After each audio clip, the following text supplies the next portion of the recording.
Hello students, आज हम आपको 10वीं कक्षा के गणित के प्रथम अध्याय वास्तविक संख्या से संख्याओं की पहचान के कुछ महत्वपूर्ण पद बताने जा रहे हैं। तो ध्यान से देखिएगा और महत्वपूर्ण पद को नोट कर लीजिएगा। तो संख्याओं की पहचान हम कैसे कर सकते हैं। पहली संख्या प्राकृतिक संख्या है, या जिसे हम प्राकृतिक संख्या या नेचुरल नंबर्स बोलते हैं, जो 1 से शुरू होती है, 1 2 3 4 5 इन्फिनिट तक जाती है। ठीक है। दूसरी संख्या पूर्ण संख्या है, जिसे हम होल नंबर्स कहते हैं। अगर हम प्राकृतिक संख्या में 0 को जोड़ दें तो 0 1 2 3 4 5 से हमको इन्फिनिट तक प्राप्त होता है, जिसे हम पूर्ण संख्या कहते हैं। अगली संख्या है पूर्णांक संख्या, जिसे हम इंटीजर्स कहते हैं इंग्लिश में। और इसको बताने के लिए हम एक संख्या रेखा बनाए हैं।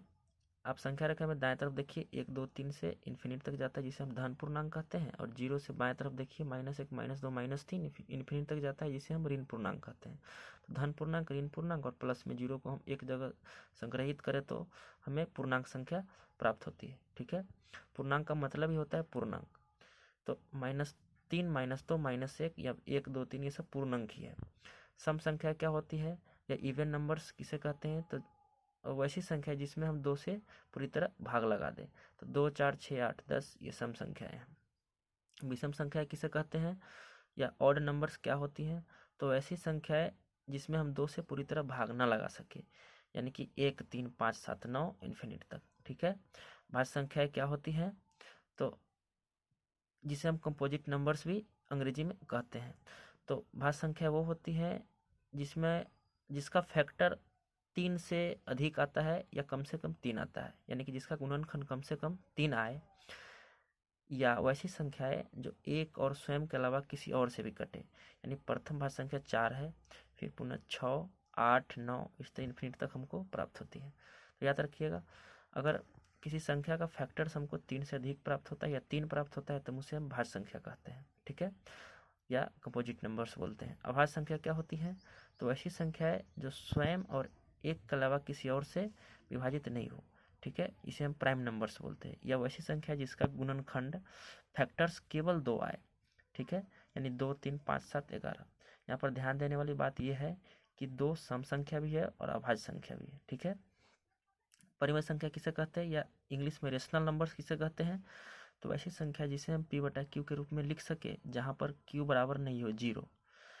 यानी कि परिमेय संख्या वही होती है जो शांत दशमलव प्रसार प्लस में अनवसानी आवर्ती, शांत प्रसार और अशांत प्रसार का एक भाग अनवसानी आवर्ती को अगर हम ऐड करते हैं तो परिमेय संख्या प्राप्त होती है।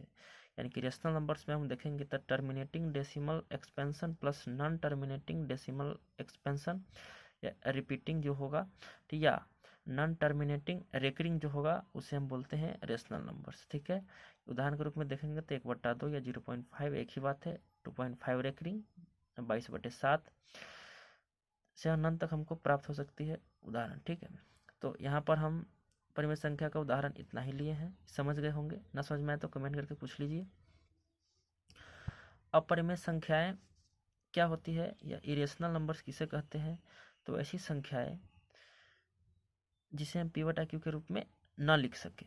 ठीक है, यानी कि अपरिमेय संख्या अनवसानी अनावर्ती होते हैं। ठीक है, यानी कि नाइदर टर्मिनेटिंग नॉर रेकरिंग। ठीक है, यानी ये खत्म भी नहीं होती है और साथ में रिपीट भी नहीं करती है। यानी कि π√2 √3 1.21 221 2221 यह इन्फिनिट तक जाएगी।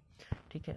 ध्यान देने वाली बात है कि अभाज्य संख्या को अगर हम रूट के अंदर रखें तो अपरिमेय संख्या बन जाती है। ठीक है।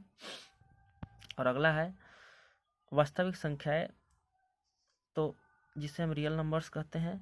तो ऐसी संख्याएं जिसमें परिमेय संख्या और अपरिमेय संख्या दोनों आ जाती है उसे हम कहते हैं वास्तविक संख्या। यानी इसी दो को हम अगर ऐड करते हैं तो हमको वास्तविक संख्या रियल नंबर्स प्राप्त होती है। ठीक है। तो अगर ये आप समझ रहे परिमेय तो वास्तविक संख्या समझ जाइएगा एकदम आसानी से। ठीक है। उदाहरण यहाँ पर दे दिए हैं, देख लीजिए। Real numbers, rational numbers plus irrational numbers. ठीक है। तो अगर वीडियो अच्छा लगे तो फ्रेंड्स को शेयर कर दीजिए ताकि उन्हें भी फायदा मिले। धन्यवाद।